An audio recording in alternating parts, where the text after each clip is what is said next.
Vivimos en un tiempo donde la idolatría ya no está reservada a dioses o héroes. Hoy viste de marca, baila en redes sociales y tiene millones de seguidores. Políticos venden promesas vacías desde los escenarios mientras, en silencio, se asesina el pensamiento crítico de toda una generación. Pero no te engañes, esto no es nuevo. La adoración y la idolatría siempre han existido en la historia humana. Nietzsche ya advertía: quien no es dueño de sí mismo será siervo de otro. Y lo que vemos hoy son siervos sonrientes, esclavos modernos que se sienten orgullosos de sus cadenas. Seguimos ciegamente, repetimos palabras que no entendemos, defendemos causas que nunca cuestionamos y llamamos a eso identidad.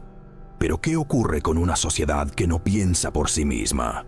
¿Qué queda de una mente entrenada solo para adorar, obedecer e imitar? Este video es un llamado urgente, una reflexión profunda sobre una mente colectiva adormecida por la idolatría moderna.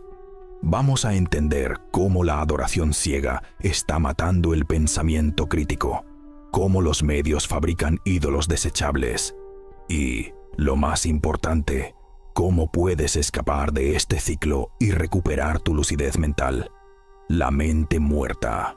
Cómo la adoración ciega destruye el pensamiento crítico. Vivimos una locura silenciosa, claramente visible, pero que paraliza algo esencial: la capacidad de pensar.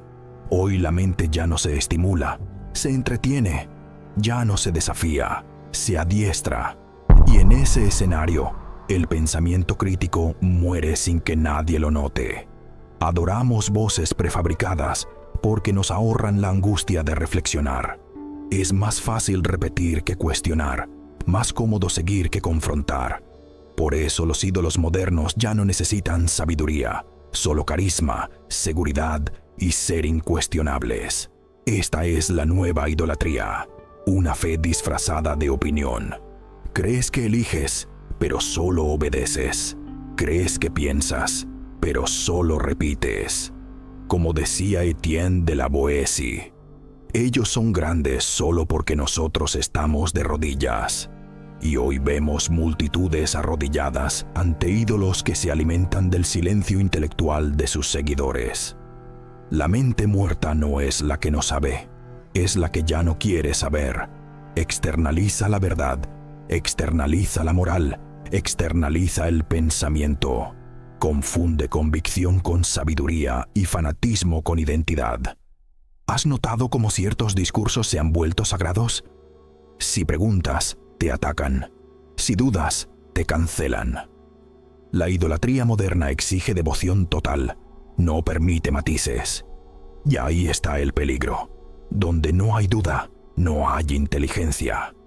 En vez de un Sócrates que decía: solo sé que no sé nada, ahora tenemos gurús que dicen: yo sé todo, sígueme.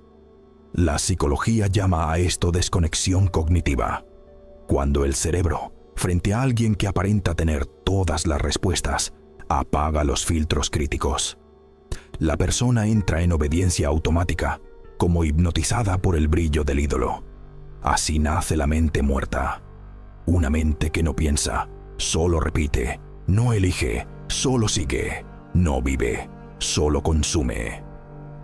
El ser humano moderno cambia su libertad intelectual por pertenencia y a cambio de aplausos entrega su conciencia. Pero escucha bien, toda mente que se inclina algún día será explotada.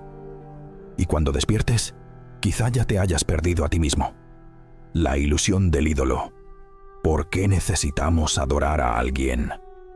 Desde que el ser humano construyó civilizaciones, también construyó altares. Dioses, reyes, guerreros y hoy celebridades, pastores, gurús, millonarios. La forma cambia, la esencia no. Tenemos una necesidad casi visceral de adorar algo. ¿Por qué? Por miedo, porque pensar por cuenta propia es pesado. Seguir es más fácil que enfrentar la responsabilidad de decidir. Jung decía que buscamos héroes cuando no soportamos el peso de nuestra propia existencia. Proyectamos en el ídolo todo lo que quisiéramos ser. Fuerza, éxito, certeza. Él se vuelve perfecto y nosotros nos volvemos pequeños. Eso es la proyección idealizada. Mira cómo funciona. Admiras a alguien, empiezas a vestirte como él, hablar como él, pensar como él. Sin darte cuenta, abandonas tu identidad y eso cuesta caro, porque quien idolatra no cuestiona y quien se arrodilla no avanza. Primero admiras, luego imitas y al final te olvidas de quién eras. La idolatría ofrece alivio, pero cobra libertad. La máquina de la idolatría, medios, cultura y manipulación masiva. La idolatría moderna no surge por accidente. Es fabricada, calculada, vendida. Vivimos dentro de una máquina llamada cultura de masas, que funciona como cualquier adicción. Cuanto más consumes, más vacío te sientes y más consumes. ¿Crees que eliges a quién admirar? Tu atención está siendo programada. Guy Debord lo advirtió. Todo lo que antes se vivía directamente ahora se vive como espectáculo. Dejamos de vivir para mirar. Dejamos de ser para imitar. Los ídolos están en el centro del espectáculo. Esto funciona porque nos entrenaron a no cuestionar. Memorizar en la escuela, creer sin preguntar, aceptar narrativas listas. 3 pilares sostienen esto: entretenimiento que anestesia, redes que comparan, publicidad que manipula. No quieren que pienses, quieren que consumas. Ves al influencer, deseas su vida, imitas su estilo, compras lo que vende, adoptas sus ideas.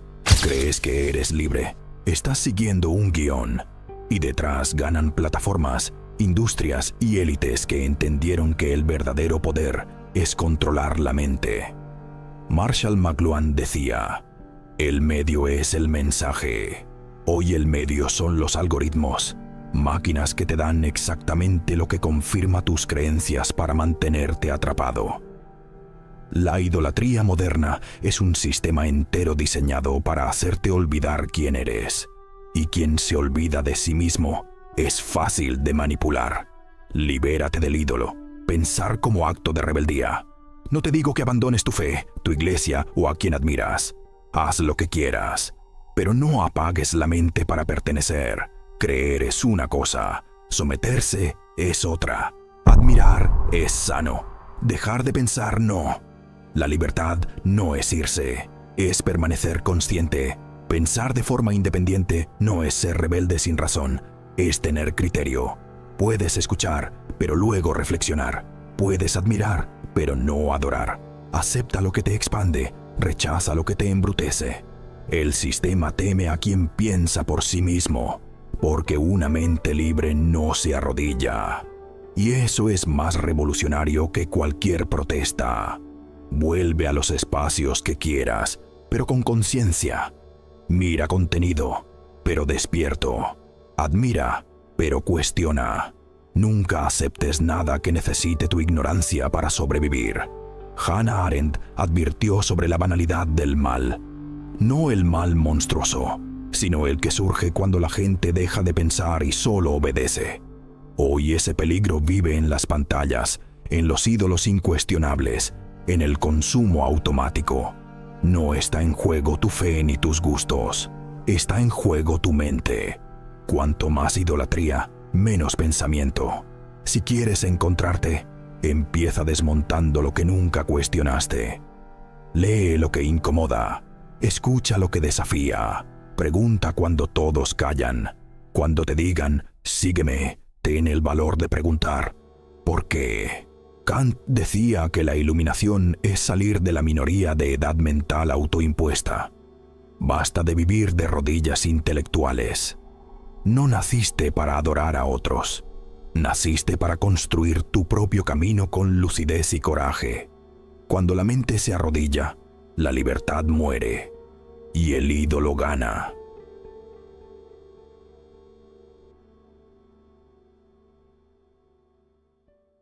¿Alguna vez te has detenido a pensar por qué le damos tanto valor a lo que los demás piensan de nosotros? ¿Por qué buscamos ser amados por personas que apenas nos conocen? ¿Y por qué sentimos culpa cuando nos atrevemos a ser quienes realmente somos? Nietzsche dijo una vez que la locura es rara en los individuos, pero es la norma en los grupos.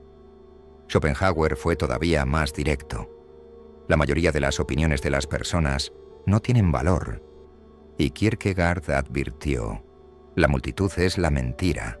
Lo sientes, ¿verdad? El peso de vivir una vida en la que cada paso parece estar siendo observado. La sensación de que estamos siendo moldeados por miradas invisibles, opiniones vacías, expectativas silenciosas que gritan más fuerte que nuestra propia conciencia. Todos nosotros, en algún momento, hemos silenciado nuestra esencia solo para encajar en moldes que ni siquiera elegimos. Tratamos al otro como un espejo y olvidamos que somos carne, alma, deseo, contradicción. Este video es una invitación, no un sermón, sino un susurro de esos que resuenan tarde en la noche cuando todo calla, excepto tu conciencia. Vamos juntos a sumergirnos en el pensamiento de Arthur Schopenhauer, ese filósofo que prefirió la soledad al aplauso, la verdad incómoda a la mentira socialmente aceptable. Vas a entender por qué para él vivir en busca de aprobación es una forma elegante de suicidio espiritual.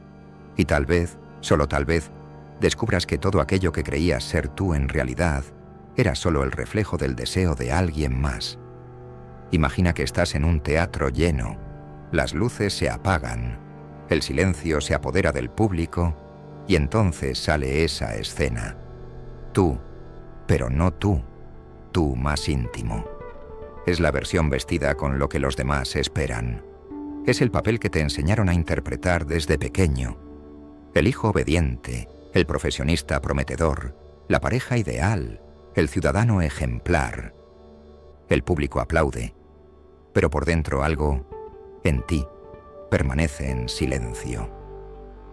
Schopenhauer observaba este teatro de la existencia con la mirada de quien no quería participar del espectáculo.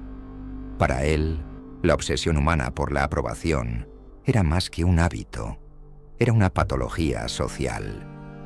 En una época en la que las redes sociales aún no existían, ya percibía lo que hoy parece evidente. Vivimos para ser vistos y no para ser, y eso nos cuesta caro. En el ensayo La sabiduría de la vida, Schopenhauer se apoya en Aristóteles para dividir los elementos que componen la felicidad en 3 categorías: lo que el hombre es, lo que tiene y cómo es visto por los demás.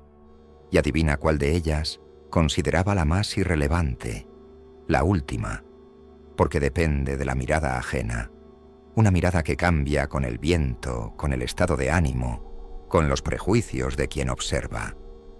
La mayoría de las personas, dice Schopenhauer, valora más lo que los demás piensan de ellas que aquello que realmente ocurre dentro de sí mismas. Es como vivir frente a un espejo sucio. Todo lo que vemos está distorsionado, pero aún así lo tomamos como verdad. Él escribe: la mayoría de los hombres otorgan el mayor valor precisamente a lo que piensan los demás, y se preocupan más por eso que por lo que ocurre en su propia conciencia. Es decir, cambiamos nuestra esencia por un reflejo. La búsqueda de aprobación es sutil. Comienza en la infancia con el deseo de agradar a los padres. Crece en la adolescencia cuando queremos pertenecer. Y en la vida adulta se convierte en un guión disfrazado de ambición. Queremos el trabajo correcto, la ropa correcta, el círculo social correcto, todo para garantizar ese leve gesto de aprobación que dice: vas por buen camino. Pero ¿quiénes somos cuando nadie está mirando? La obsesión por la aprobación nos transforma en escultores de nuestra propia prisión. Moldeamos cada gesto, cada opinión, cada decisión para que encajen las expectativas ajenas. Y al hacer esto, olvidamos la pregunta más importante: ¿qué es lo que yo realmente quiero? Esa pregunta tan simple se vuelve incómoda para quien pasó la vida escuchando las voces de afuera y nunca la de adentro. Vivimos en una era de performance constante. En las redes sociales mostramos lo que queremos que los demás vean y no lo que realmente vivimos. En la vida profesional, usamos máscaras de competencia, incluso cuando estamos al borde del colapso. En las relaciones personales decimos «te amo», sin estar seguros, solo para mantener la armonía, el estatus, el control. ¿Y el precio de todo esto? La pérdida de uno mismo. Schopenhauer, en su reclusión voluntaria, caminando por las calles de Frankfurt con su poodle Atman, observaba todo esto con la mirada de quien sabía que el aplauso es seductor, pero vacío. Y quizá eligió la soledad, no por desprecio al mundo, sino por amor a su propia autenticidad. Cuando vivimos para agradar, perdemos la oportunidad de desagradar con verdad. Y es en ese desagrado honesto, en la fricción entre lo que somos y lo que esperan de nosotros, donde nace la libertad. Respira hondo, ya no necesitas al público.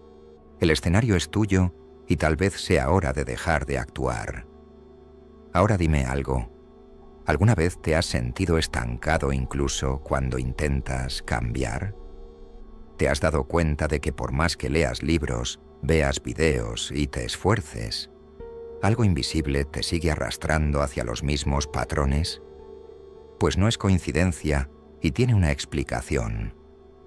Recientemente, investigadores y estudiosos redescubrieron un modelo de transformación mental que fue utilizado durante siglos por filósofos, estrategas y pensadores que cambiaron el rumbo de la historia. Un método silencioso, pero increíblemente efectivo, que combina ciencia, psicología y sabiduría antigua, y que hasta hoy muy pocas personas conocen. Quienes lo aplican describen una transformación interna real, claridad, disciplina, una identidad más firme, como si por primera vez tuvieran el control real de su propia mente. Preparamos un video completo explicando todo esto en nuestro sitio web. Si quieres verlo ahora, solo escanea el código QR en pantalla o haz clic en el enlace de la descripción o en el primer comentario fijado. Imagina un espejo de esos antiguos, con marco dorado, imponente, colocado en el centro de la sala más noble de la casa. Ahora imagina que pasas horas, días, años frente a él, ajustando la postura, la sonrisa, la ropa, el tono de voz, todo para que el reflejo parezca ideal. Pero hay un detalle. Ese espejo no te refleja a ti. Refleja lo que los demás quieren ver. Así es exactamente como muchos viven, no en función de lo que son, sino de lo que representan. La imagen se vuelve más importante que la esencia, y con el tiempo, olvidamos cuál es la diferencia entre ambas. Arthur Schopenhauer veía este fenómeno con una claridad desconcertante. Decía que la mayoría de las personas invierte el orden natural de las cosas, coloca el juicio externo por encima de la propia conciencia. En el intento de parecer felices, exitosas, deseables, terminan convirtiéndose en personajes dentro de un guión escrito por manos ajenas. ¿Alguna vez te has sentido así? Como si estuvieras actuando en tu propia vida, usando ropa que no te gusta, diciendo cosas en las que no crees, conviviendo con personas que no aportan nada solo para mantener cierta imagen. Pues bien, Schopenhauer llamaría a eso una existencia invertida y sabía que eso nos enferma silenciosamente. Mira al rey de la historia inicial. Se casó no por amor, sino por estética. Gobernó no por el bien del pueblo, sino por la validación de los aduladores.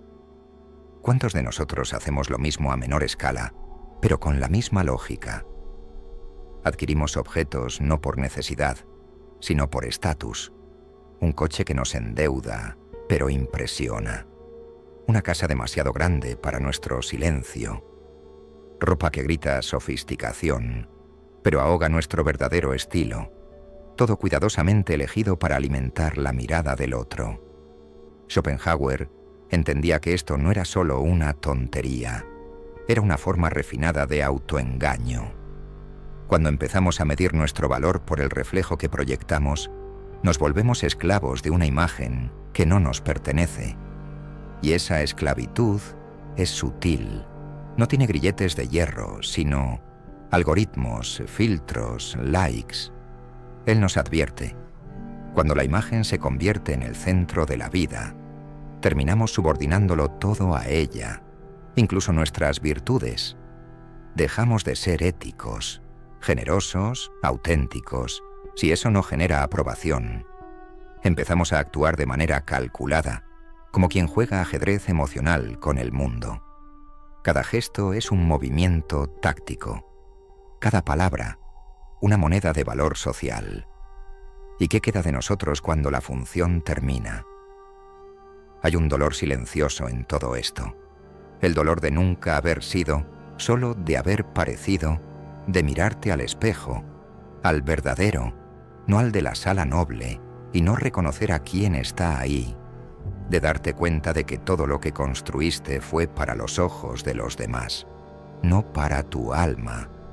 Schopenhauer no idealizaba la pobreza ni la fealdad, pero sabía que el valor de la vida está más en la consistencia interior que en el brillo exterior. Un hombre sencillo pero fiel a sí mismo es más feliz que un rey, cuya sonrisa es solo una fachada. Es difícil liberarse de esta trampa porque la sociedad aplaude a quien sabe actuar bien. Pero la verdad es que esos aplausos nunca llegan al corazón, solo tocan la superficie, y la superficie, como bien sabes, es frágil. Si miramos con valentía lo que somos por dentro, sin filtros, sin maquillaje, tal vez descubramos que la imagen que proyectamos nunca fue necesaria, que ser de verdad es mucho más ligero de lo que parecer. Respira. Permíteme desaparecer del escaparate y vuelve a habitar tu propio cuerpo. Las opiniones son como ecos en una cueva. Repiten lo que escucharon, pero rara vez aportan algo nuevo, y aún así vivimos rodeados de ellas. Opiniones sobre cómo debemos vestirnos, por quién debemos votar, qué deberíamos soñar. Opiniones sobre nuestras elecciones, sobre nuestros silencios, incluso sobre lo que deberíamos sentir. Arthur Schopenhauer no tenía paciencia para ese ruido. Observaba el mundo como quien escucha una orquesta desafinada, donde cada quien quiere tocar más fuerte, pero a nadie le importa la armonía. Para él, la mayoría de las opiniones son falsas, superficiales, absurdas y peligrosamente influyentes. Piénsalo bien. ¿Cuántas decisiones has tomado basándote en la opinión de alguien a quien ni siquiera admiras? ¿Cuántas veces te callaste por miedo al juicio ajeno? ¿Cuántas ideas dejaste de explorar porque alguien se burló de ellas antes de que pudieras explicarlas? Schopenhauer sostiene que el pensamiento de la mayoría es superficial y fútil, y va más allá. Afirma que muchos defienden sus opiniones con la misma ferocidad con la que defenderían a sus propios hijos, incluso cuando esas opiniones carecen por completo de fundamento. No se necesita sabiduría para tener una opinión. Basta con ego, y el mundo está lleno de egos con Wi-Fi. Las redes sociales son vitrinas de certezas frágiles. Todo el mundo tiene algo que decir. Pocos tienen algo que ofrecer. El filósofo sabía que gran parte de lo que llamamos opinión es, en realidad, una reacción emocional disfrazada de argumento racional. No estamos debatiendo ideas, estamos defendiendo identidades, y eso, por supuesto, nos vuelve ciegos. Cuando no se tiene nada sólido dentro de uno mismo, la opinión se convierte en un escudo, y cualquier desacuerdo se vive como una amenaza existencial. Por eso Schopenhauer decía que las personas hablan de forma despectiva de los demás, siempre que no necesitan tenerlos o cuando saben que no están siendo escuchadas. De ahí que Internet se haya convertido en un campo de batalla de cobardes. Ahí, escondidos detrás de perfiles anónimos, los mediocres se sienten gigantes. Pero aquí está la ironía. Aun sabiendo todo esto, seguimos escuchando. Seguimos dejando que opiniones vacías nos afecten. Seguimos perdiendo el sueño por comentarios irrelevantes. Seguimos dudando en seguir nuestros impulsos más auténticos, porque tememos el juicio de quienes no nos conocen, no nos entienden, y en el fondo, no les importamos. Schopenhauer veía esto como una locura social. Decía que para romper ese ciclo es necesario ver la opinión por lo que realmente es, un ruido que no necesita ser escuchado. Una crítica no construye, a menos que venga de alguien que también esté dispuesto a despojarse de su propio orgullo. Un elogio no alimenta a menos que provenga de alguien capaz de ver más allá de la apariencia. Todo lo demás es solo viento. La liberación comienza cuando comprendemos que la opinión pública muchas veces no es más que el promedio de la ignorancia colectiva, y que seguir la propia conciencia, aunque sea en silencio, aunque sea contracorriente, es un acto de valentía casi revolucionario. Así que la próxima vez que estés a punto de moldear una decisión, basándote en lo que van a pensar, recuerda esto. La mayoría de las opiniones son irrelevantes, y la mayoría de quienes opinan solo están repitiendo voces que no son suyas. No te pierdas en el ruido. Tu verdad, incluso susurrada, vale más que 1000 gritos vacíos. Cierra los ojos por un instante. Imagínate caminando solo por un camino rodeado de niebla. No hay señalamientos, no hay ojos vigilándote, no hay likes, no hay expectativas, no hay nadie para aplaudirte ni para juzgarte. Solo tú, caminando con tu propio peso, tu propio silencio, tu propia respiración. ¿Esa imagen te asusta o te libera? Schopenhauer creía que la verdadera libertad comienza cuando dejamos de vivir como personajes de una obra escrita por manos invisibles. Y esa obra, amigo mío, es larga, agotadora y rara vez tiene un final feliz. Exige mucho y entrega poco. Promete aceptación, estatus, seguridad emocional, pero solo entrega ansiedad, autocensura y un vacío que ni el éxito más estético logra llenar. La libertad de la que habla Schopenhauer no es la libertad de hacer todo lo que uno quiere. No, es algo mucho más raro. Es la libertad de no ser moldeado por nada que no nazca desde adentro. Es la libertad de ser honesto, incluso cuando eso te hace perder seguidores. Es la libertad de alejarte, de decir no, de elegir lo que resuena con tu alma, aunque el mundo llame a eso locura. ¿Sabes por qué es tan difícil vivir así? Porque desde temprano nos enseñaron que la libertad es sinónimo de rebeldía, cuando en realidad es sinónimo de madurez. Se necesita una valentía descomunal para caminar con tus propios pies cuando todos te ofrecen aventones hacia destinos que tú no elegiste. Y más aún, es necesario aceptar la soledad. Sí, la verdadera libertad es solitaria, pero es en ese silencio, desconectado de la aprobación, donde ocurre algo mágico. Empiezas a escuchar tu propia voz, no la voz del ego, no la voz del miedo, sino esa voz antigua, profunda, que siempre estuvo ahí, pero que vivió sofocada por las exigencias del mundo. Schopenhauer caminaba por Frankfurt con su perro Atman, ignorando invitaciones sociales, esquivando las convenciones de su época, escribiendo cosas que pocos leían. Y aún así, o precisamente por eso, vivió con una claridad que pocos se atreven a buscar. Eligió lo invisible porque comprendió que la libertad no está en ser visto, sino en ser fiel a uno mismo. ¿Te has dado cuenta de cómo vive la gente atrapada? Atrapada en trabajos que odia, relaciones que la consumen, patrones que la asfixian, atrapada en expectativas heredadas, sueños ajenos, ideales fabricados. ¿Y todo eso para qué? Por miedo a decepcionar, por miedo a parecer menos, por miedo a ser quien realmente es y descubrir que eso no es suficiente para el mundo. Pero, ¿y si fuera suficiente para ti? La libertad no comienza cuando el mundo te libera. Comienza cuando dejas de pedir permiso, cuando entiendes que tu vida no es un escaparate, que tu verdad vale más que tu reputación y que tu paz interior no es negociable. Es en ese punto donde la búsqueda cambia. Dejas de querer ser interesante y empiezas a querer ser íntegro. Dejas de preguntarte qué van a pensar y comienzas a preguntarte ¿qué pienso yo de mí? Y créeme, ese es un punto de no retorno. Vas a perder gente, vas a incomodar, vas a decepcionar, pero vas a dormir en paz. Vas a caminar ligero. Vas a sonreír de una manera que ningún like de Instagram puede replicar. Schopenhauer nos da este regalo amargo. Nos recuerda que vivir para los demás es morir un poco cada día, y que la mayor osadía de la existencia es vivir de acuerdo con la propia conciencia, aunque eso signifique ser malinterpretado, subestimado o ignorado.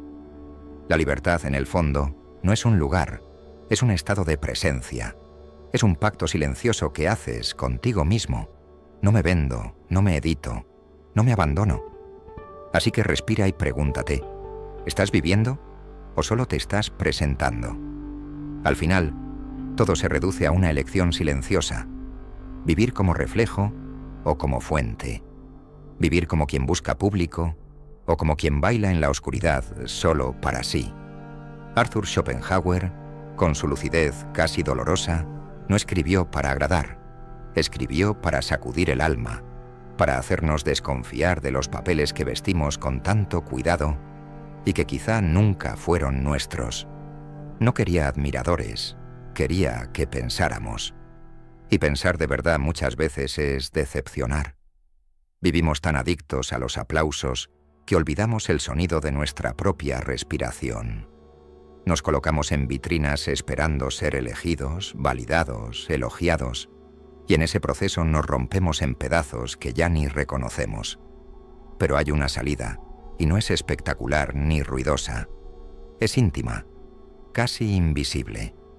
Es el momento en que miras todo lo que construiste para ser aceptado y decides derribarlo. Y no porque estés renunciando a la vida, sino porque por fin estás eligiendo vivirla. Recuerda, la vida que busca aprobación constante es como un espejo que necesita luz externa para brillar. Pero la vida auténtica, la que nace del silencio, de ir a contracorriente, de la incomodidad, esa brilla desde adentro. Esa no necesita ser entendida, solo necesita ser vivida. Schopenhauer no invita a la arrogancia, sino a la honestidad. No se trata de ignorar al otro, sino de dejar de traicionarte para ser aceptado, porque al final la única opinión que de verdad te acompaña hasta el último suspiro es la tuya. ¿Tú estás viviendo para quién? Quería contarte algo. Hace algunos años estaba en una reunión social, de esas llenas de sonrisas exageradas, frases hechas y opiniones lanzadas como si fueran verdades universales. Y yo ahí, sonriendo, asintiendo, participando, hasta que alguien me elogió por algo en lo que ni siquiera creía. Sonreí, agradecí, y después, de camino a casa, un silencio incómodo me acompañó. Una incomodidad que me decía: «Felicidades, te aplaudieron por traicionar quién eres». Fue ese día cuando me di cuenta de lo barato que nos vendemos y por monedas que ni siquiera compran paz. Si llegaste hasta aquí en este video, es porque de alguna manera tú también sientes esa incomodidad, ese cansancio de vivir para los demás, ese deseo, tal vez en forma de susurro, de ser tú, aunque eso le desagrade al mundo entero. Y por eso te lo agradezco, por estar aquí, por escuchar este susurro conmigo, por permitir que esta conversación, incluso atravesando pantallas y audífonos, tocara algo dentro de ti. Porque en el fondo, solo somos eso, conciencias intentando recordar quiénes son, antes de que el mundo nos convenza de lo contrario. Ah, Y no olvides hacer clic en el enlace de la descripción o en el primer comentario fijado para ver el video completo sobre el proceso de reprogramación mental que ha ayudado a personas comunes a lograr más claridad, enfoque y control emocional, basado en ciencia, filosofía y prácticas aplicables al día a día. Ahora, si quieres continuar este viaje conmigo, suscríbete al canal, activa la campanita, no porque vaya a cambiar tu vida, sino porque el algoritmo es un tirano que solo entiende de clics. Deja tu comentario también, pero, por favor, nada demasiado cursi. Estamos hablando de Schopenhauer, no de unicornios. Y si estás viendo estos videos aparecer aquí en la pantalla, uno de ellos quizá revele aquello que aún no has tenido el valor de preguntarte. Pero, ojo, si sientes miedo de lo que podrías encontrar, tal vez ese sea exactamente el que necesitas ver. Hasta la próxima inmersión. Y recuerda, no estás aquí por casualidad, estás despertando.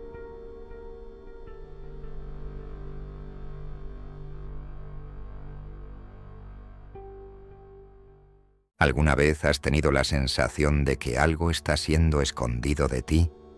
Como si las palabras que usamos, las noticias que leemos e incluso los pensamientos que tenemos fueran de alguna forma guiados por manos invisibles. ¿Y si te dijera que el lavado cerebral no es solo cosa de películas o regímenes autoritarios? Está ocurriendo ahora mismo en tu feed de noticias, en las palabras que repites sin pensar, en las verdades que aceptas sin cuestionar.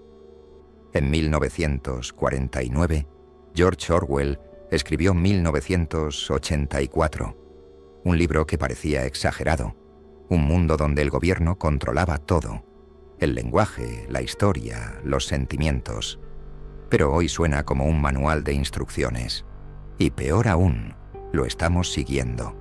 En este video vamos a revelar los 5 mecanismos más poderosos de lavado cerebral usados para controlar mentes. A partir de hoy, verás el mundo con nuevos ojos. El control del lenguaje, la neolengua. Imagina vivir en un mundo donde las palabras que usas, la forma en que piensas e incluso lo que puedes sentir están cuidadosamente controlados. Ese mundo no es una ficción distante. Es un reflejo perturbador de lo que Orwell llamó neolengua. En 1984, la neolengua no era solo una simplificación del idioma, era una estrategia sutil y brutal. Al eliminar palabras del vocabulario, el partido no solo prohibía pensamientos, los volvía imposibles. Reflexiona.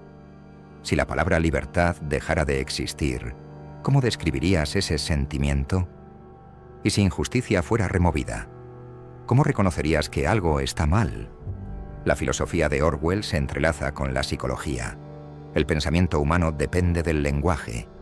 Pero ¿cómo podemos reconocer la manipulación si ni siquiera tenemos palabras para describirla? Esta es la trampa más sutil del lavado cerebral. No empieza imponiendo ideas, empieza eliminando la capacidad de cuestionar. La neolengua no solo acorta el vocabulario, acorta el pensamiento. Y cuando no tienes palabras para expresar un sentimiento, una incomodidad o una injusticia, te callas, te adaptas, te doblas. Así es como los ciudadanos se transforman en prisioneros silenciosos. Sin vocabulario no hay pensamiento. Sin pensamiento no hay resistencia. Y sin resistencia, el control es total. Hoy vivimos algo aterradoramente parecido. Las palabras cambian de significado con facilidad. Ciertas expresiones son censuradas o reescritas en nombre del bien común. El lenguaje se convierte en un campo minado, donde cada frase debe ser cuidadosamente filtrada para no ofender, no contradecir, no desafiar lo establecido. Pero cuidado, cuando tienes miedo de hablar, pronto empiezas a tener miedo de pensar. Y ese es el centro de la neolengua. No es solo un nuevo idioma, es una prisión invisible. George Orwell no describía un gobierno lejano. Nos mostraba una técnica de dominación mental que sigue usándose. Cuanto más limitada sea tu lengua, más pequeño será tu mundo interior. Pierdes la capacidad de rebelarte, de soñar, de desear algo fuera de lo programado. Esta es la primera etapa del lavado cerebral. Moldear el lenguaje para moldear la mente. ¿Ya notaste cómo ciertos temas son casi imposibles de discutir? ¿Cómo muchas veces sientes algo pero no sabes cómo expresarlo? No es coincidencia.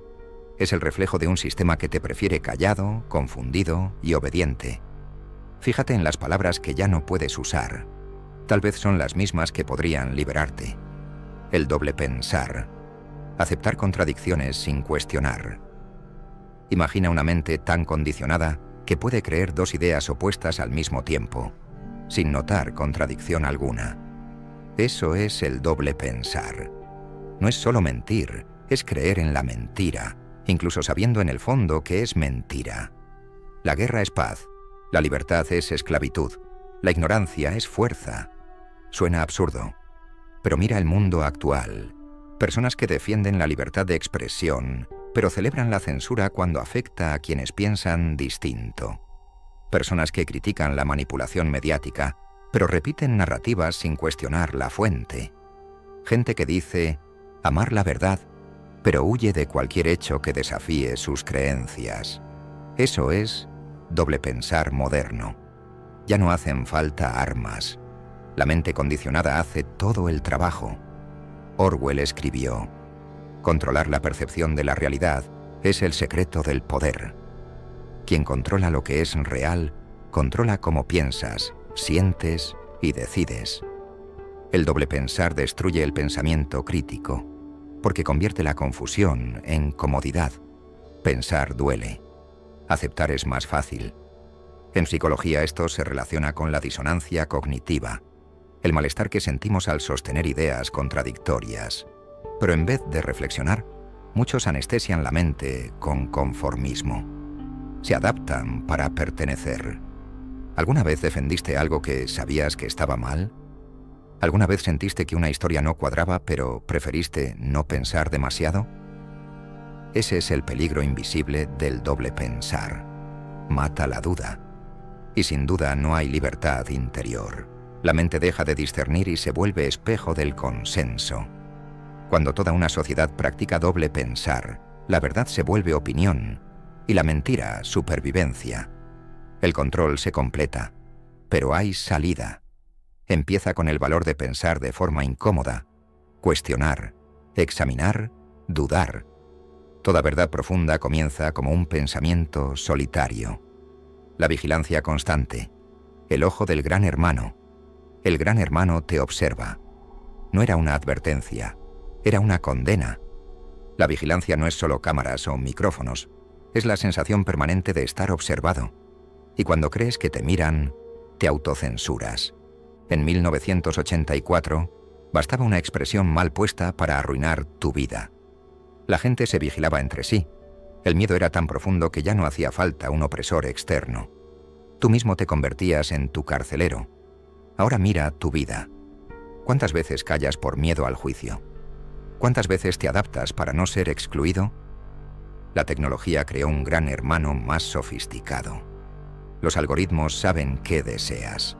Tus datos son rastreados. La privacidad casi desapareció. Pero lo más peligroso no es que te vigilen, es que empieces a pensar diferente por sentirte vigilado. Ahí muere la libertad interior.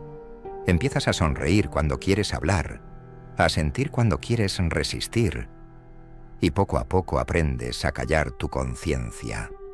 No porque te obliguen, sino porque parece más seguro. Mejor no decir nada, mejor no pensar, no vale la pena cuestionar. Esa voz que antes venía de fuera, ahora vive dentro de ti, y ese es el efecto más devastador de la vigilancia constante. Cuando el miedo ya no necesita cámaras, porque habita en tu mente, así nace la sociedad del silencio, donde todos se observan, todos se juzgan, todos se controlan, donde la libertad deja de ser un derecho y se convierte en un riesgo, y el pensamiento libre en una amenaza, donde todos fingen estar de acuerdo, donde todos tienen miedo de ser los primeros en decir, esto está mal. ¿Alguna vez has sentido que siempre estás siendo observado? ¿Has dudado en expresar tu verdadera opinión incluso en conversaciones privadas? Ese es el efecto del gran hermano digital. Y cuando todos viven en ese estado de alerta, de paranoia, de cautela, la verdad muere, y con ella muere la autenticidad humana. Pero hay un antídoto: la valentía de mantener tu mente libre, incluso cuando el cuerpo está rodeado. Hablar con integridad, pensar con honestidad, ser fiel a ti mismo, aun sabiendo que eso tendrá un precio. Recuerda, la libertad comienza cuando decides ser verdadero, incluso cuando nadie está mirando, o peor aún, cuando todos lo están. La reescritura de la historia. Quien controla el pasado controla el futuro. ¿Alguna vez te has detenido a pensar cuántas veces escuchaste a alguien decir: «Eso nunca pasó», o peor aún, «¿Fue diferente de cómo lo recuerdas?» En 1984, George Orwell nos mostró uno de los instrumentos más poderosos de la dominación mental: la manipulación de la memoria colectiva. En el libro, el partido alteraba registros históricos todos los días, cambiaba datos, fechas, discursos, y quien se atrevía a recordar la versión antigua era declarado loco o subversivo. Pero lo más aterrador no era el control de los documentos, era el control de los recuerdos. Las personas empezaban a dudar de sí mismas. La memoria, que debería ser un ancla, se convertía en arena movediza. Y aquí va una pregunta incómoda: ¿estás completamente seguro de todo lo que viviste? ¿O será que parte de tu historia fue moldeada por narrativas externas? En psicología, esto se relaciona con el fenómeno de la falsa memoria, cuando alguien cree con absoluta convicción en algo que nunca ocurrió. Pero imagina eso, siendo inducido intencionalmente, en masa, por gobiernos, medios o sistemas educativos. El peligro es enorme. Si cambias el pasado, controlas las lecciones aprendidas. Y si controlas esas lecciones, moldeas cómo las personas piensan hoy. ¿Quieres un ejemplo real? Grandes eventos históricos que con el tiempo son suavizados, reinterpretados o completamente borrados. Villanos que se convierten en héroes. Actos crueles que pasan a verse como necesarios. La verdad deja de basarse en hechos y se vuelve una cuestión de conveniencia. George Orwell escribió: «El pasado fue borrado. La mentira se convirtió en verdad». ¿Y sabes qué sucede cuando la mentira se vuelve verdad? El ser humano pierde su referencia moral. Sin un pasado confiable no hay identidad ni rumbo. Te conviertes en una hoja en blanco, lista para ser reescrita por cualquiera con poder e intención. Y lo más trágico es que esta manipulación no ocurre solo en los libros de historia. Ocurre en las familias, en las relaciones, en los noticieros, en las redes sociales. ¿Cuántas veces alguien te convenció de que aquello que sentiste profundamente no fue para tanto? Así se borra la resistencia, no con violencia, sino con dudas, con revisionismo emocional, con esa idea sutil de tal vez estoy exagerando, tal vez recuerdo mal. Y cuando todos aceptan la mentira, quien dice la verdad se vuelve el loco. Pero hay una salida. Tu memoria es sagrada, tu historia es sagrada. Defiende tu verdad con valentía. Cuestiona versiones oficiales, busca fuentes, habla con personas mayores, con personas sabias, investiga. No permitas que distorsionen tu trayectoria. Quien controla el pasado puede intentar controlar el futuro, pero quien tiene conciencia, memoria y coraje, controla su propia libertad. ¿Cómo protegerse del lavado cerebral? ¿Alguna vez te has preguntado si en este mismo momento no estás siendo manipulado? No por un dictador, no por un régimen autoritario, sino por un sistema silencioso, inteligente e invisible, que moldea cómo piensas, sientes y reaccionas. Esa es la esencia del lavado cerebral moderno. No te encierra en una celda, encierra tu mente en patrones. No te obliga a obedecer, te hace creer que obedecer fue tu idea. El primer paso para protegerte es reconocer las señales, esos pequeños malestares que sientes, pero decides ignorar, como cuando temes decir lo que realmente piensas, o cuando repites una opinión que viste en la televisión sin estar seguro de que estás de acuerdo, O cuando te enfadas con alguien que piensa diferente sin saber exactamente por qué. Esas son grietas en tu libertad. Indicios de que tu mente puede estar siendo colonizada poco a poco por ideas que no son tuyas. Y esto le ocurre a personas inteligentes, buenas, bien intencionadas. La manipulación no elige a los tontos, elige a quienes dejaron de cuestionar. Entonces, ¿cómo protegerse? Primero, desarrolla el pensamiento crítico. No es ser rebelde sin razón ni volverse paranoico. Es hacer una pregunta simple cada vez que escuchas algo. ¿Quién dice esto y con qué interés? Recuerda, toda información tiene una fuente, una intención y un contexto. Segundo, alimenta tu mente con conocimiento real. No solo redes sociales, no solo noticias filtradas. Lee libros, estudia historia, filosofía, psicología. El conocimiento profundo es una vacuna contra el lavado cerebral. Fortalece tu autonomía mental. Tercero, el silencio. Sí, el silencio. En un mundo que grita todo el tiempo, detenerse a pensar es un acto de rebeldía. Apaga el ruido. Escucha lo que tu conciencia lleva años intentando decirte. Crea espacios para reflexionar sin interferencias.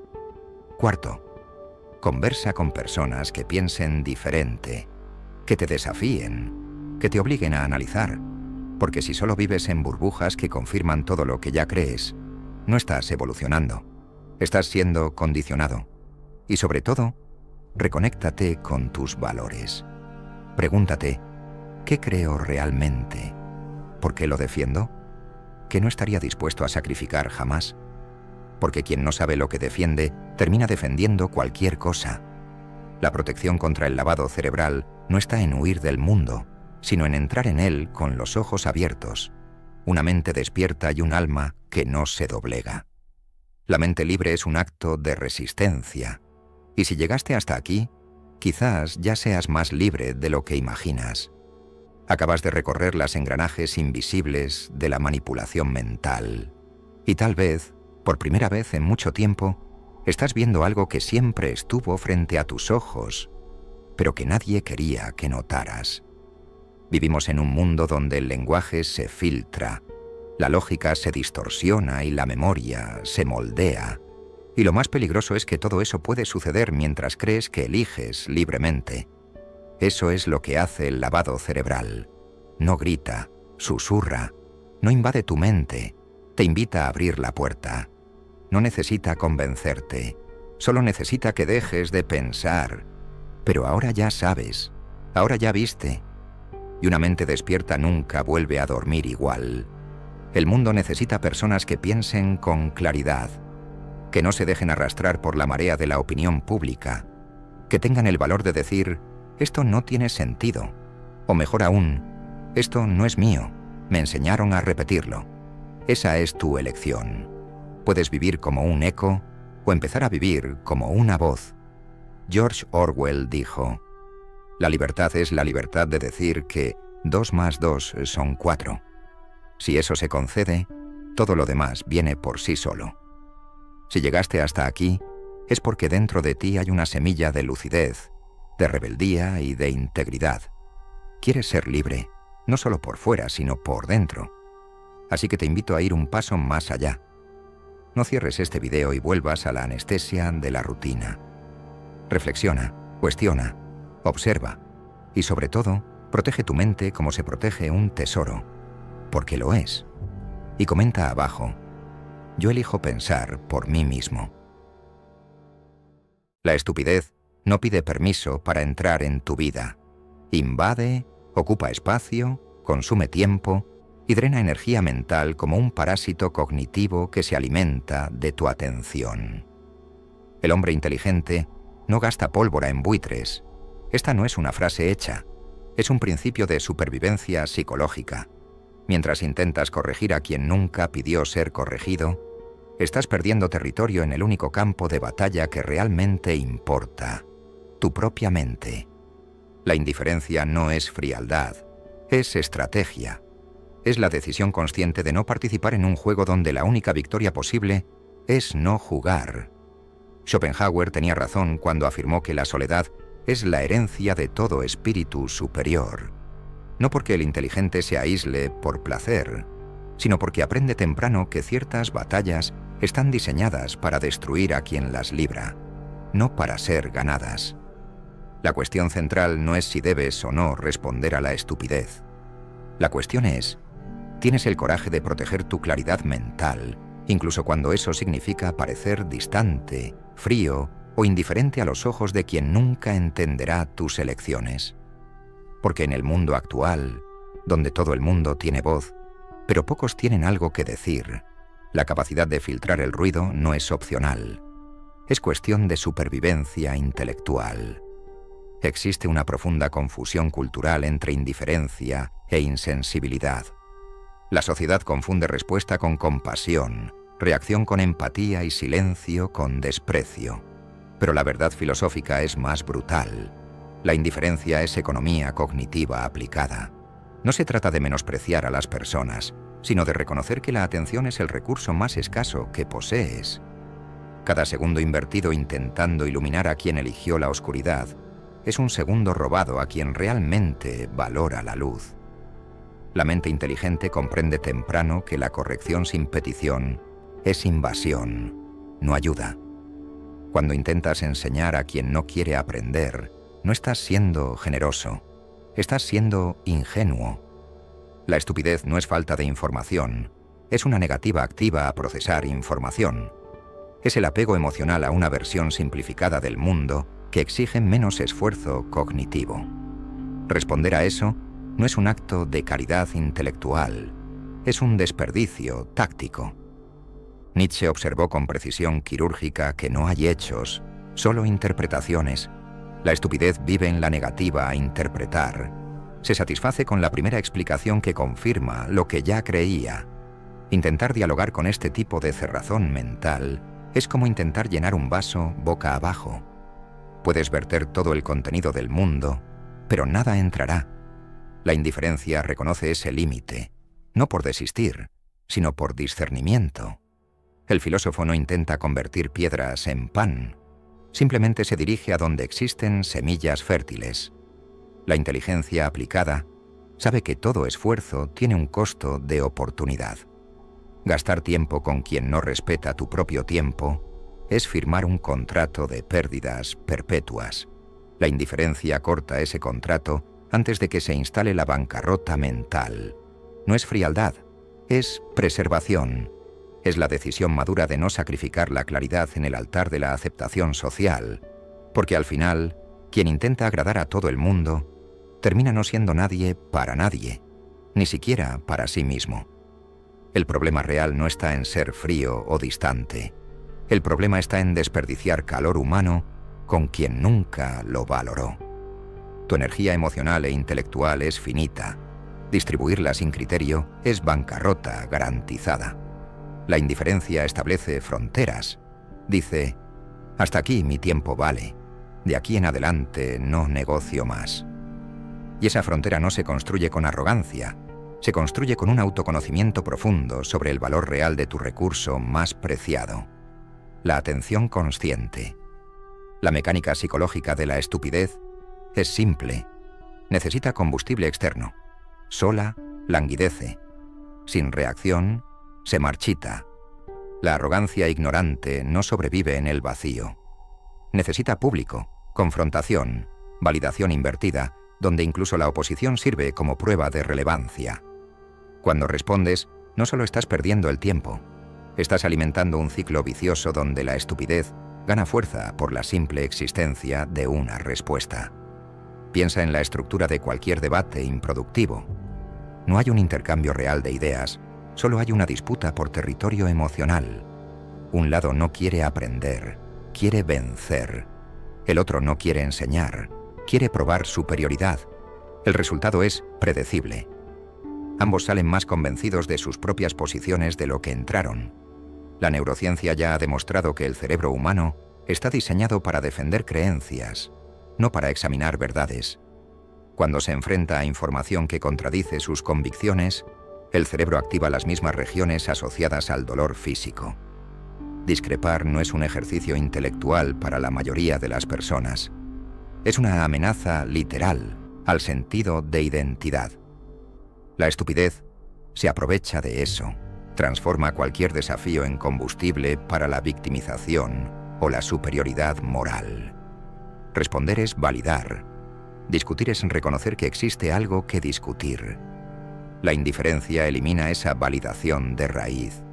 Sin público, el espectáculo no ocurre. Sin respuesta, la provocación pierde sentido. La estupidez que no recibe eco simplemente desaparece del radar. Schopenhauer entendía bien este mecanismo cuando escribió que cada uno toma los límites de su propio campo de visión como los límites del mundo. La estupidez no ve más allá de sí misma. Intentar expandirla es como intentar aumentar la resolución de una imagen borrosa, añadiendo más píxeles. El problema no es técnico, es estructural. La imagen nunca fue nítida para empezar. Dietrich Bonhoeffer fue aún más directo al afirmar que contra la estupidez estamos indefensos. Ni las protestas ni la fuerza ayudan. Observó que la estupidez no es una deficiencia intelectual, sino una postura moral. Es la elección deliberada de no pensar críticamente, porque pensar exige responsabilidad, y la responsabilidad duele. La indiferencia reconoce esa elección y respeta sus consecuencias sin participar en ellas. Cada respuesta que das alimenta la ilusión de que existe un diálogo posible, pero no existe. Solo existe un monólogo disfrazado de conversación donde el otro ya ha decidido todas las respuestas, incluso antes de formular las preguntas. No estás debatiendo ideas, estás sirviendo de espejo para alguien que solo quiere ver su propio reflejo confirmado. La indiferencia rompe el espejo, rechaza el papel, niega el combustible. Y sin combustible, el fuego de la estupidez no tiene cómo mantenerse encendido. Existe un principio filosófico poco discutido, pero devastadoramente verdadero. Te conviertes en aquello con lo que interactúas repetidamente. Tus conversaciones moldean tus pensamientos moldean tus acciones moldean tu destino. Cuando dedicas tiempo significativo a discusiones de bajo nivel, no solo estás perdiendo el tiempo, estás entrenando tu mente para operar en frecuencias inferiores. La plasticidad neural funciona en ambos sentidos. El cerebro se adapta tanto hacia arriba como hacia abajo. Cada vez que simplificas una idea compleja para hacerla comprensible a quien no quiere comprender, refuerzas vías neuronales de simplificación. Cada vez que repites argumentos básicos, fortaleces patrones básicos de pensamiento. Es como un músico virtuoso que pasa años tocando solo escalas simples. La técnica no mejora. Lo mismo ocurre con la inteligencia filosófica. Discutir con quien opera de mala fe o con profunda limitación cognitiva fuerza a tu cerebro a descender al nivel de la discusión. No elevas al otro. Es un proceso lento, casi imperceptible, pero absolutamente corrosivo. La claridad mental depende de la dieta informacional. Así como el cuerpo refleja lo que comes, la mente refleja con quién debates. Alimentarse de conversaciones vacías produce pensamientos vacíos. La cuestión no es ser elitista, es ser estratégico. Nietzsche nos advirtió que cuando miras mucho tiempo al abismo, el abismo te mira a ti. Discutir repetidamente con la estupidez es mirar a ese abismo. Y cuanto más miras, más difícil se vuelve distinguir dónde terminas tú y dónde comienza la propia estupidez que combates. Existe un costo psicológico concreto al intentar razonar con quien abandonó el razonamiento. Gastas energía mental intentando razonar con personas que no operan desde la lógica. Ofreces hechos a quien prioriza emociones. El resultado es desgaste, frustración y una erosión silenciosa de tu capacidad de pensamiento profundo. La indiferencia no es cobardía intelectual, es higiene mental. Protege tus recursos cognitivos y preserva tu potencial. Cada interacción deja un rastro neurológico. Cuando toleras argumentos débiles y contradicciones constantes, tu cerebro empieza a normalizar la fragilidad intelectual. Sin notarlo, Pierdes paciencia para el análisis complejo y terminas operando en piloto automático, defendiendo lo básico en lugar de explorar lo esencial. El enfoque es la moneda más valiosa de la vida moderna. Quien controla tu atención, controla tu futuro. La estupidez es experta en robar enfoque. Crea polémicas vacías, discusiones circulares y crisis artificiales. Cada interrupción rompe el flujo mental. La ciencia cognitiva muestra que el cerebro tarda en promedio 23 minutos en recuperar la concentración profunda tras una distracción. Una discusión inútil puede destruir horas de trabajo real. Las personas inteligentes eligen sus batallas por estrategia, no por miedo. Decir sí a discusiones estériles es decir no a la construcción de logros reales. Con apenas 4 o 5 horas diarias de alta productividad, permitir que la estupidez invada ese espacio tiene un costo devastador a largo plazo. La indiferencia filtra el ruido y protege la señal. Preserva el territorio mental donde nacen las ideas importantes. No todo merece respuesta. No toda opinión merece debate. Ignorar no es pasividad, es activismo a favor de lo esencial. La estupidez no busca verdad, busca validación, provoca para ser notada. Cuando respondes, refuerzas el comportamiento. Cuando ignoras, el ciclo se rompe. El silencio bien aplicado educa más que 1000 argumentos. Existe una diferencia entre relevancia real e ilusión de relevancia. La primera nace de la contribución y los resultados. La segunda, del ruido y la insistencia. Tratar ambas como iguales no es justicia, es cobardía intelectual. La madurez filosófica comienza cuando entiendes que no todo problema debe resolverse, sino evaluarse si merece tus recursos. Hay victorias que son derrotas disfrazadas. Ganas el argumento, pero pierdes la paz, el tiempo y el enfoque. La indiferencia no cambia al mundo, pero impide que el mundo te degrade. No convierte a estúpidos en sabios, pero protege a los sabios de volverse amargos. La mayor inteligencia no está en saberlo todo, sino en saber qué ignorar. Ignorar no elimina la estupidez, pero resuelve tu problema con ella. Y al final, ese es el único problema que realmente está bajo tu control.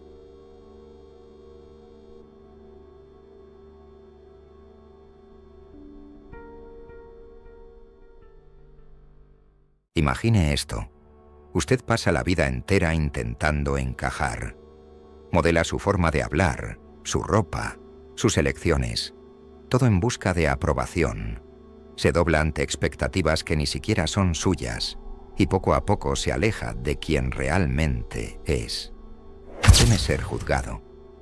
Busca validación en miradas que cambian con cada estación y se aferra a la idea de que su valor depende de cómo el mundo lo percibe. Pero, ¿y si todo lo que le enseñaron sobre preocuparse demasiado fuera, en realidad, lo que le está impidiendo vivir? ¿Y si la clave de la confianza, de la libertad e incluso del éxito, no estuviera en el control, sino precisamente en soltar el control? Michel de Montaigne, pensador del siglo XVI, exploró profundamente esta paradoja. Mientras el mundo a su alrededor se desmoronaba en guerras, se retiró a una torre silenciosa, no para huir, sino para observar el alma humana. Sus ensayos no buscaban adoctrinar, sino liberar.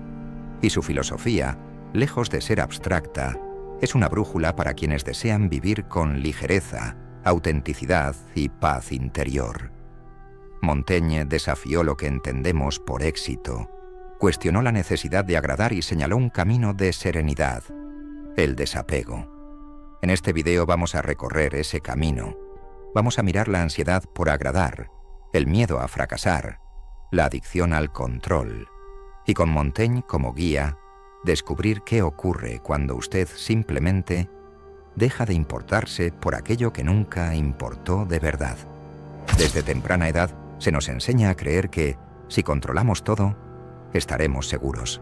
Seguros del error, del juicio, del fracaso, como si la vida fuera una ecuación exacta y bastaran el esfuerzo, la planificación y la preocupación para mantener todo en orden. Pero Montaigne, observando la condición humana con ojos serenos y sin ilusiones, vio algo que pocos se atreven a admitir. El control es, la mayoría de las veces, una fantasía. Vivimos en un intento constante de dominar lo indomable, lo que los demás piensan, lo que puede suceder, cómo seremos percibidos. Y en ese esfuerzo hercúleo, gastamos nuestra energía más vital, la que podría estar dirigida a la creación, a la presencia, al amor. Montaigne casi murió en un accidente a caballo, y esa experiencia lo enfrentó a la fragilidad absoluta de la vida.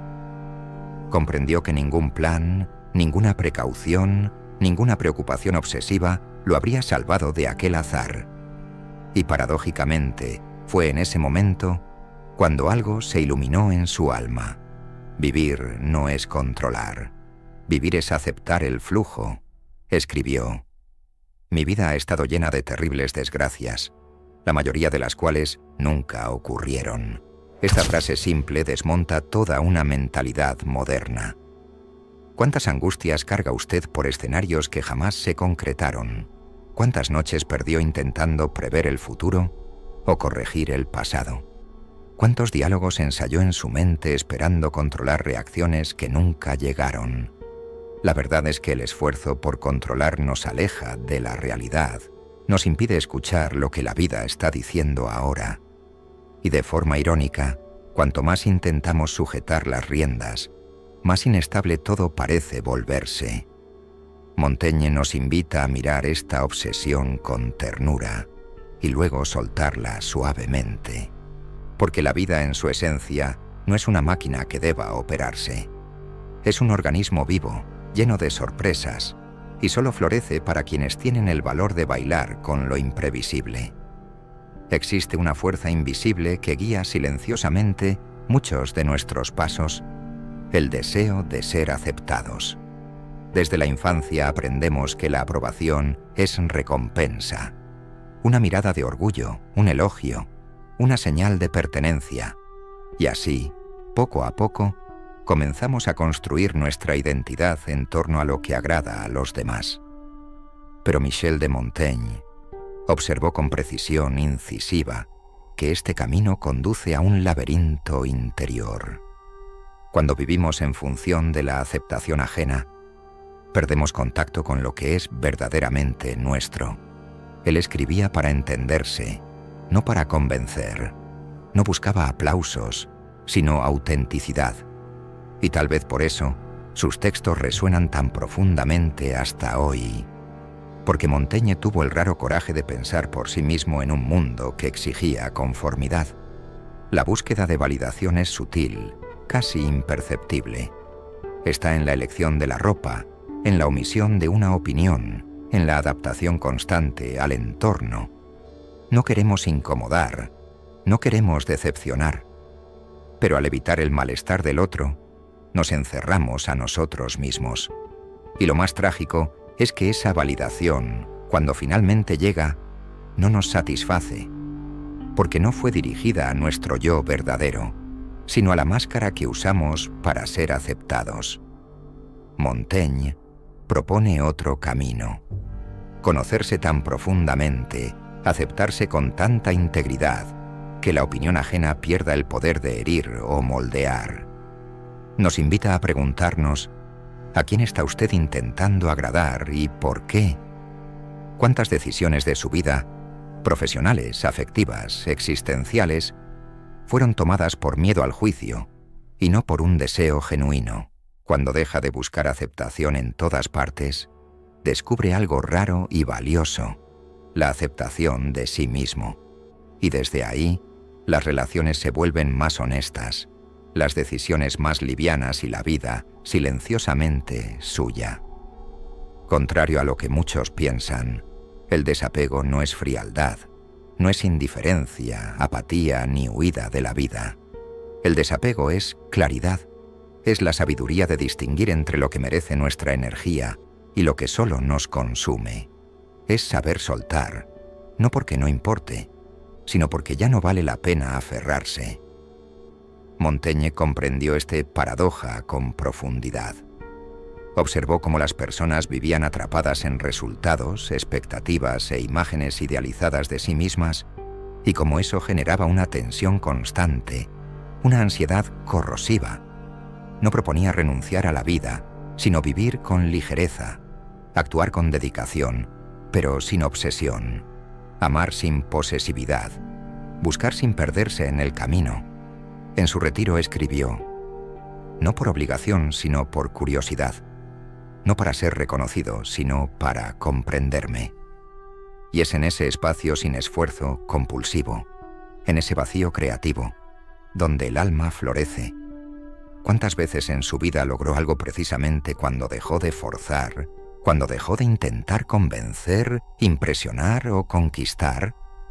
Es como si el universo respondiera a la entrega con armonía. Ese es el paradojo del desapego. Cuanto menos necesita probar, más natural se vuelve su presencia. Cuanto menos intenta controlar, más las cosas se alinean por sí mismas. Y no se trata de suerte, se trata de presencia, de coherencia entre lo que se siente, se piensa y se hace. Es el magnetismo de quien no mendiga aceptación porque ya encontró un hogar dentro de sí. Montaigne nos enseña que el desapego es, en realidad, una forma de poder, un poder sereno, silencioso, que no impone, sino que transforma. Cuando usted suelta el peso de agradar, de controlar, de parecer perfecto, se vuelve lo suficientemente liviano para caminar con libertad y lo suficientemente firme para ser quien realmente es. Montaigne no era un asceta ni un héroe trágico. Era un hombre profundamente consciente de sus fallas y quizás por eso tan sabio. Vivió pérdidas significativas: la muerte de 5 de sus 6 hijos en la infancia, el fallecimiento prematuro de su mejor amigo Etienne de la Boétie y el colapso político y social de una Francia en guerra civil. El dolor y la desilusión no lo volvieron cínico, lo volvieron más real. En lugar de endurecerse, eligió recogerse. Abandonó la política, se alejó de los cargos de poder y se retiró a su torre, un espacio de silencio, libros y contemplación. Allí, entre corredores de madera y frases latinas inscritas en el techo de su biblioteca, inició lo que llamó el estudio de sí mismo, no para exaltarse, sino para aceptarse. En sus ensayos, Montaigne expone su alma con una honestidad rara. Confiesa sus vanidades, sus debilidades, sus miedos, sus incoherencias, y es precisamente esa vulnerabilidad lo que lo vuelve universal. Escribió: no me retrato por completo, solo como me veo en este momento. Esta frase encierra una verdad liberadora. Nadie es constante, nadie es perfecto, todo está en movimiento. Aceptarlo es abandonar la armadura. Es dejar de representar una versión ideal de uno mismo para, finalmente, habitar la propia humanidad. En el mundo actual, donde todos parecen competir por una imagen de éxito, coherencia y perfección, Montaigne aparece como un antídoto. Nos recuerda que ser humano es contradecirse, que cambiar de opinión es señal de vida interior, y que aceptar la imperfección no nos debilita, nos libera. Al dejar de exigirse un ideal inalcanzable, usted permite que lo real se manifieste, la ligereza del error, la belleza de la duda, la paz de simplemente ser. Y así, Montaigne nos entrega una de las lecciones más sanadoras de la filosofía. La sabiduría no nace de la perfección, sino de la intimidad con la propia imperfección. Si hay un ámbito donde el desapego revela su verdadera fuerza, es en las relaciones humanas. Montaigne, con su mirada profunda y lúcida, observó cómo nos volvemos rehenes unos de otros, no por amor verdadero, sino por miedo al rechazo, a la soledad, a no ser suficientes. ¿Cuántas veces ha intentado moldear a alguien a su imagen? ¿Cuántas veces se frustró porque el otro no cumplió una expectativa que quizás ni siquiera sabía que existía? El filósofo comprendió que el sufrimiento relacional no nace de la diferencia entre las personas, sino de nuestro intento de controlar, retener y corregir.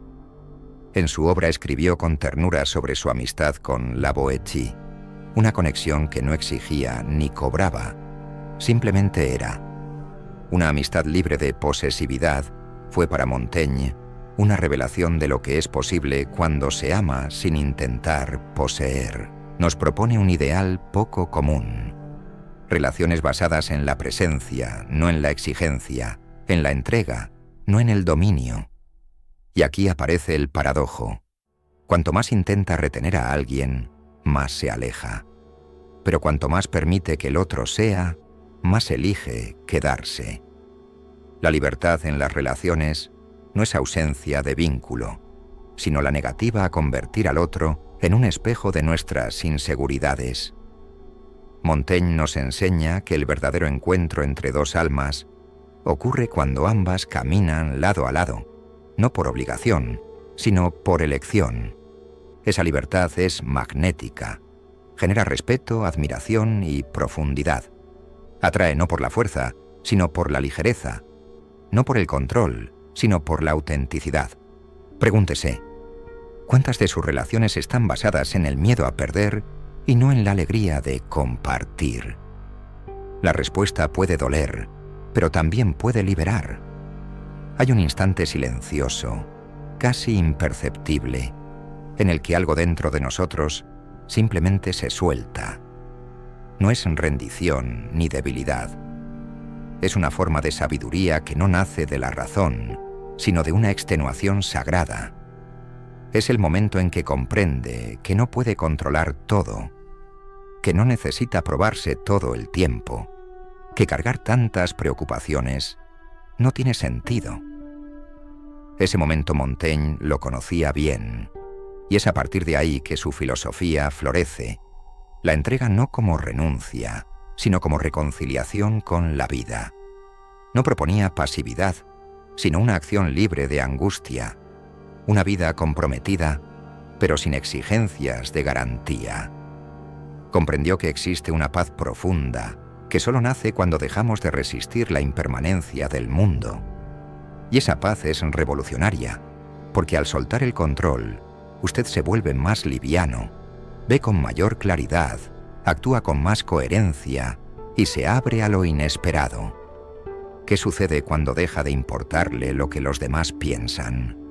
Habla con más verdad. ¿Qué ocurre cuando deja de buscar la perfección? Actúa con más valentía. Y cuando suelta el miedo a fallar, abre espacio para crear, amar y vivir. La entrega, para Montaigne, no era huida, era presencia. Era dejar de luchar contra la realidad y empezar a danzar con ella. Y aquí está el mayor de los paradojos. Cuanto menos intenta controlar la vida, más comienza a alinearse. Tal vez porque en ese estado de rendición usted finalmente se convierte en quien es, y el mundo responde a esa verdad con armonía. Montaigne nos dejó un legado silencioso, no de reglas, fórmulas o certezas, sino de una presencia más íntegra ante la vida. Nos enseñó que la obsesión por el control es lo opuesto a la libertad, que el esfuerzo constante por agradar es el mayor enemigo de la autenticidad, y que el miedo a fallar es, muchas veces, el único obstáculo real entre nosotros y la vida que deseamos vivir. A lo largo de este recorrido vimos que desapegarse no es abandonar, sino confiar. Es salir del centro del escenario y permitir que la vida revele su propia coreografía.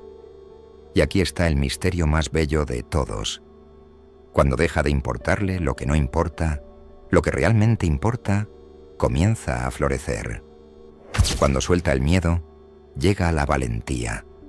Cuando suelta la necesidad de probar, aparece el poder silencioso de simplemente ser. Montaigne no nos pide cambiar el mundo, nos invita a cambiar la forma en que habitamos nuestro interior.